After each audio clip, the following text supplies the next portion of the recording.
Ladies and gentlemen, boys and girls, welcome to this episode 7 of the classic WWF series.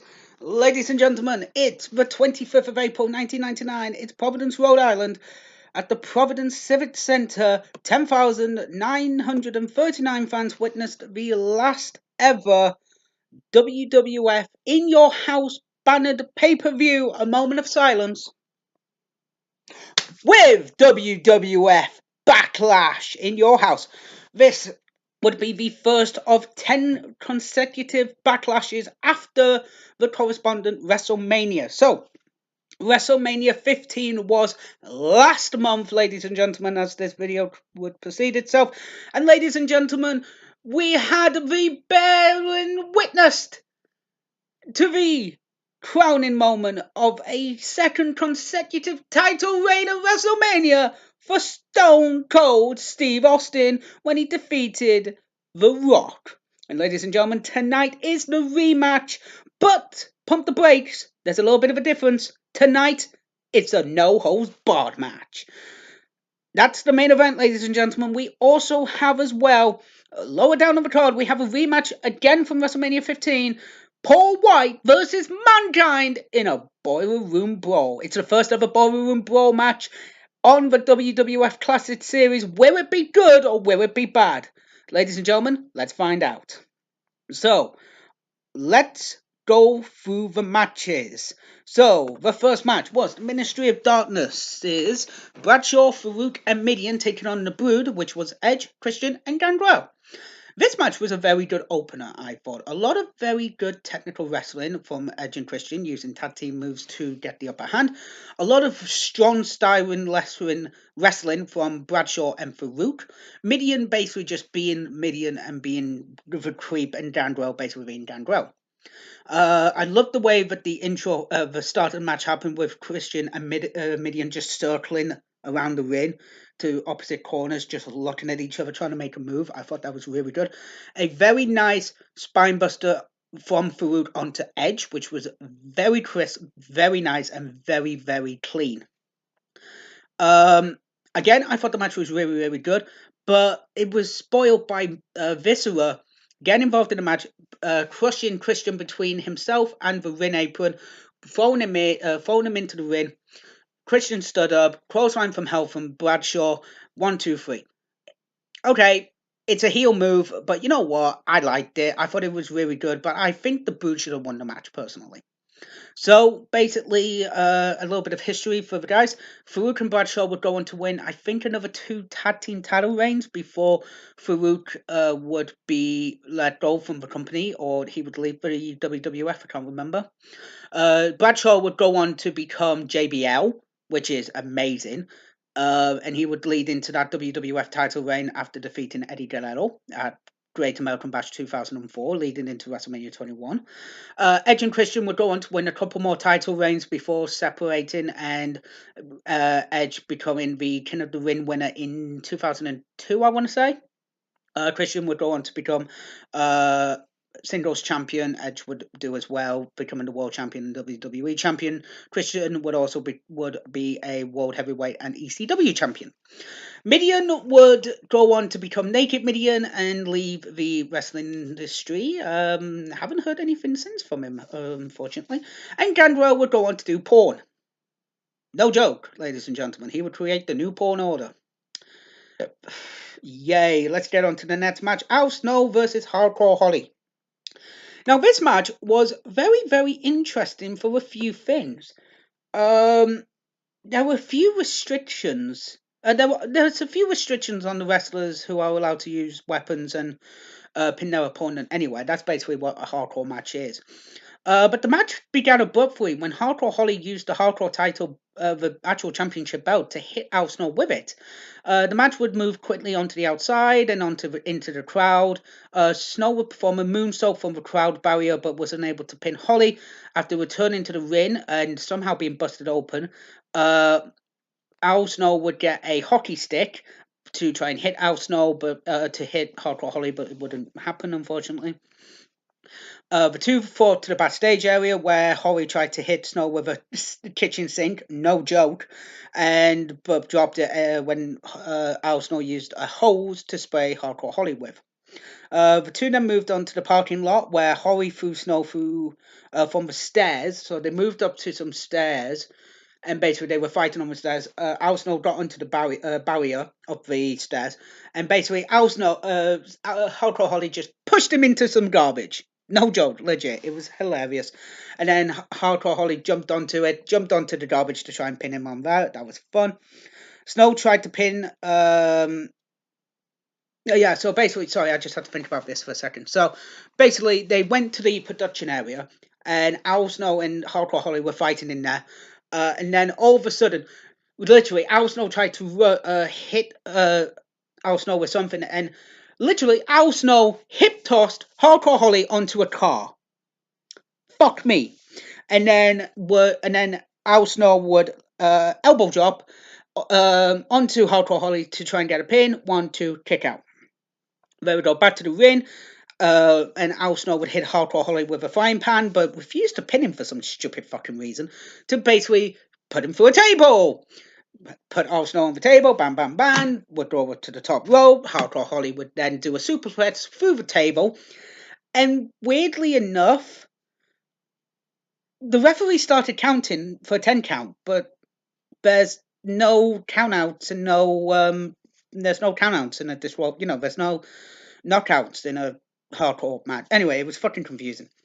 But then Al Snow would go and grab head, which he carried around, give give Hardcore Holly a headshot, but then would pin Hardcore Holly with the head itself. So at the time, I was thinking, who's the fucking champ? Is it Al Snow or is it the actual head itself? Oh, fuck it, it's confusing.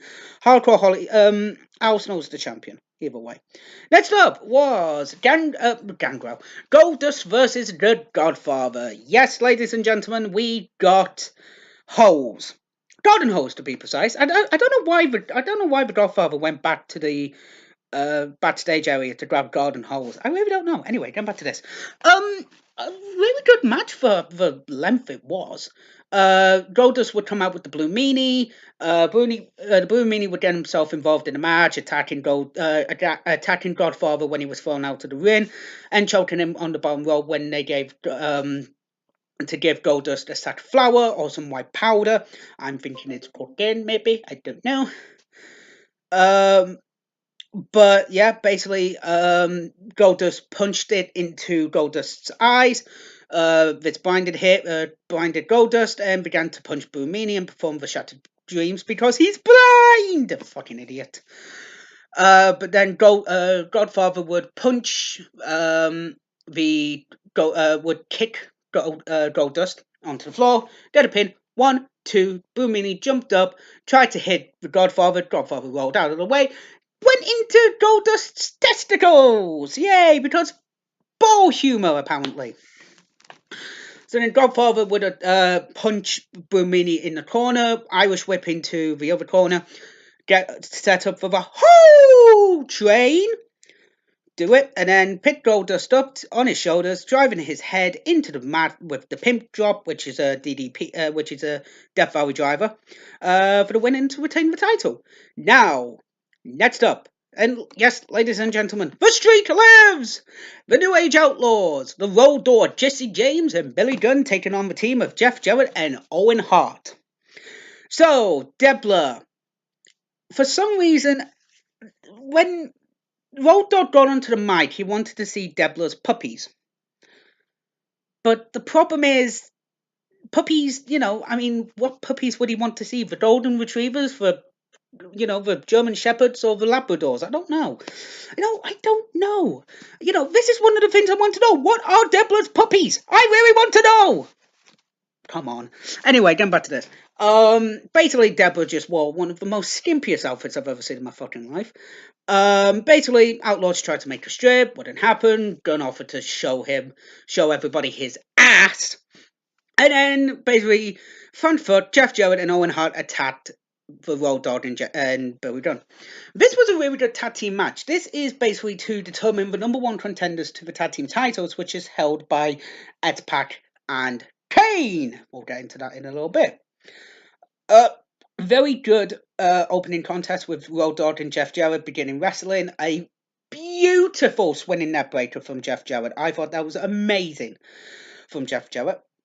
Some backwards, some double teaming with Jeff and Hart, making sure that Road Dogg would be battered down, stuff like that.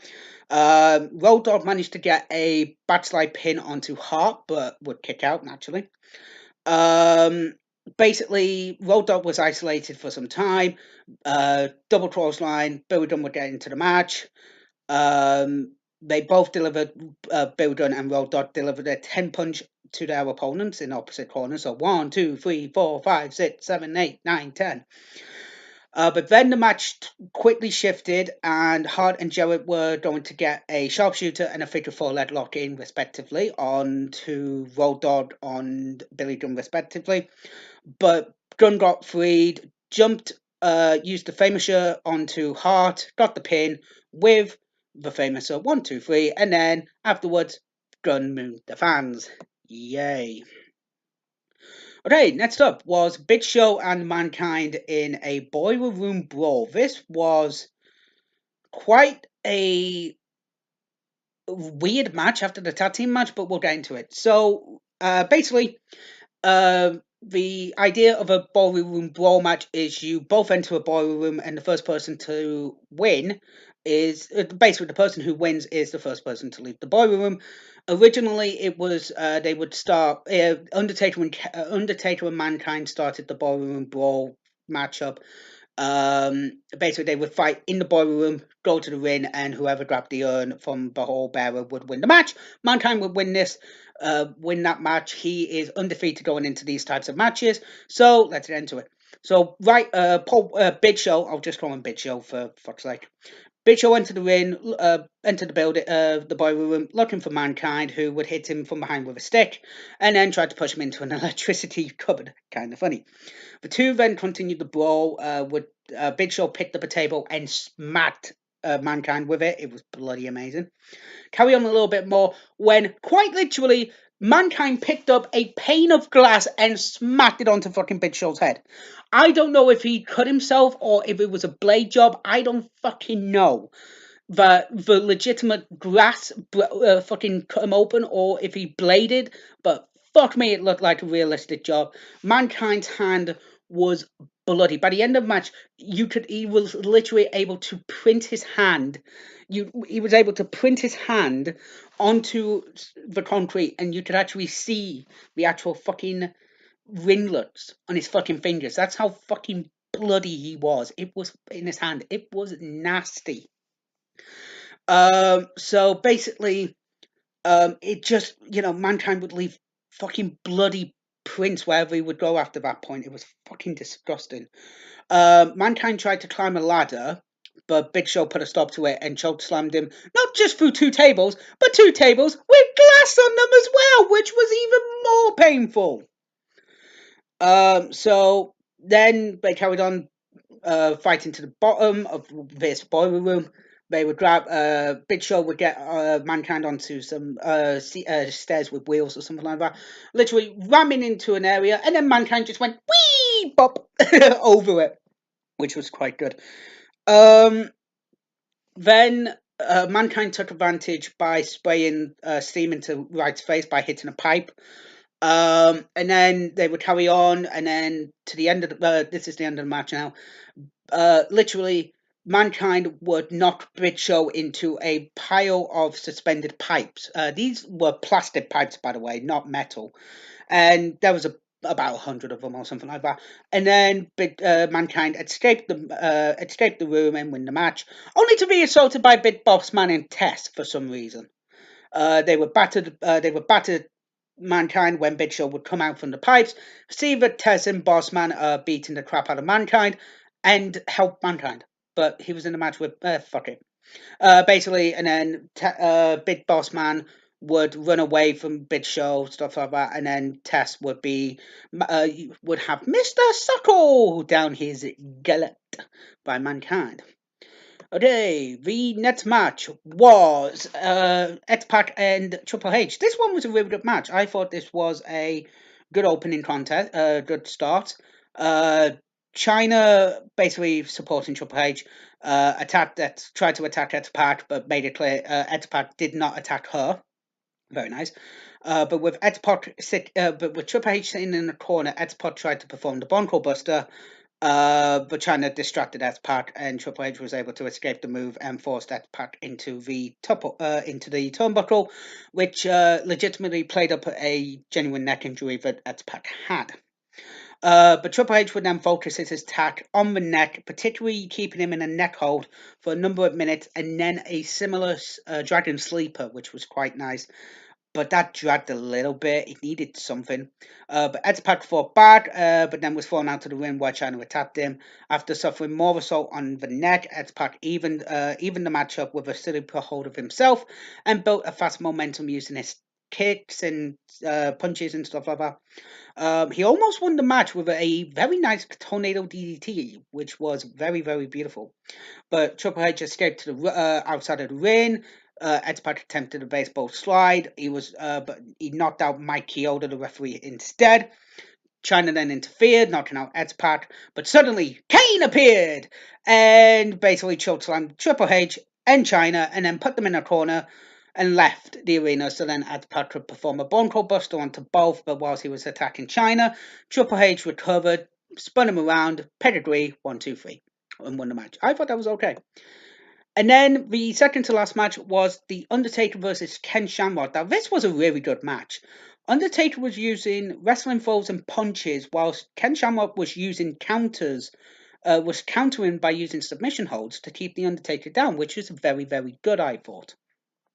But Undertaker began to dominate the match so much that the referee tried to impede him. But Undertaker stared down the referee, and basically the referee just went "fuck off" out the ring, which I thought was nice. But then Undertaker put Shamrock in a bow and arrow submission, which I thought was very, very nice. But Mike, JR and Joey the King Laura were commenting on how Mark Calloway, the actual person playing the Undertaker, was believing he was the Undertaker, which I thought was a very nice way to kind of be like, this man is now starting to believe that he is the Undertaker, and it's very dangerous, I thought. A lot of submissions from Shamrock, um, and would literally put Undertaker in legitimate submission holds, and you would actually hear the Undertaker scream. It was very, very rare to see that. But at the end of the match, Shamrock would have the Undertaker in an ankle lock, but Bradshaw came down to the ring, broke it up, and then Shamrock would pick the Undertaker up to try and hit to hit a scoop slam. Undertaker reversed it into a tombstone. Ban, 1, 2, 3, won the match. And then Bradshaw assaulted Shamrock with a baseball bat and strangled him with it. Yay. And the final match, the main event, Stone Cold Steve Austin winning the title, or retaining the title against The Rock with Shane McMahon as the referee. So, getting back to this.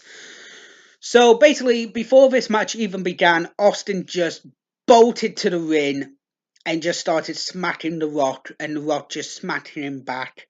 Basically not giving a fuck, no gesture, and just ran to the ring and just started kicking the crap out of each other. They would fight to the entranceway where The Rock would use a fire extinguisher as a weapon. Austin tried to Irish whip The Rock, but it was reversed and he was sent through the steel girders and fencing that set up the entranceway. And he actually, most of it fell onto him, unfortunately, which was very bad. Some more brawling between the two of the guys. Austin then threw The Rock onto the other side of the entranceway, and it basically just completely fucking collapsed. It was funny.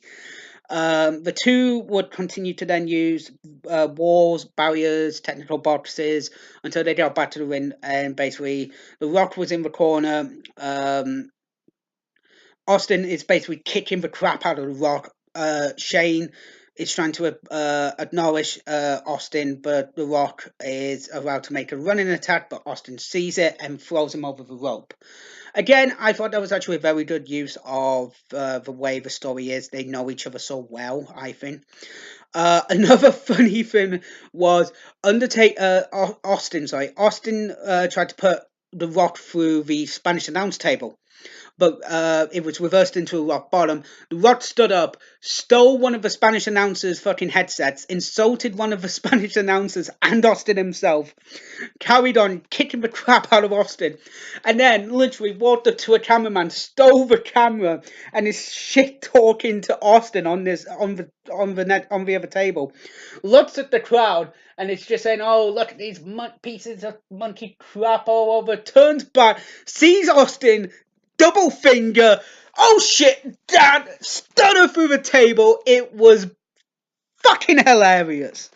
I was fucking laughing my ass off at that point. I can't do that bit justice. Then they would roll back into the ring. Austin tried to pin the Rock at this point. 1, Shane. 2. Fuck you, and that pissed off Austin. Would then Shane would walk up to the ring. Vince would walk out, hit Shane. Austin would then hit the Rock would then try and hit Austin with the original title, but Austin kicked out, immediately retaliated with a stunner, then hit the Rock with the actual Smoking Skull belt, and pin for 1, 2, 3. Austin retains the title and gets back the Smoking Gun title. But then, ladies and gentlemen, Vince McMahon hands the title belt back to Austin, the Smoking Gun belt, who celebrates with both. But then, the feed on the Titantron shifts to the limousine, and Stephanie McMahon is in that limousine, and the car starts driving away, and The Undertaker is shown to be in the driver's seat and goes, "Where to, Stephanie?" in one of the worst fucking storylines of the Attitude Era, because that's the higher power. So, ladies and gentlemen, what did I think of the show overall? I liked it. I was very, very impressed with the show. I think the weaker match of the card was, in my personal opinion, Mankind and Big Show. Just because it was just, I know it had a story, but I just couldn't get into it in a way. Goldust and Godfather was actually quite good. I actually thought it was okay for what time it had. To be fair, I've got these written down. The Godfather and Goldust's time was 5 minutes and 12 seconds. To be fair, I would actually put a couple more minutes on that. To be fair, I would actually get rid of one of the heat matches. Maybe Viscera versus Test, which went 209, and stick that on the Godfather Goldust match. Best match of the night by far was Austin Rock. I thought that was always good. To be honest, with Al Snow and Hardcore Holly coming in second, and Undertaker's Ken Shamrock coming in third. So I would actually give this pay-per-view a B+. I thought it was good, not too bad, nice timing, could watch it in a full sitting, sit down, nice, watched it, grab some popcorn, really good show. If you've got the network, it's you can get it on the network. It's a really good watch, and yeah, just sit down and watch it. It's a good show. So guys, we just saw the final In Your House bannered pay-per-view. I wonder what happened at the very first one. Guys, thank you very much for watching. As always, have a pleasant day. Catch you on the flip side.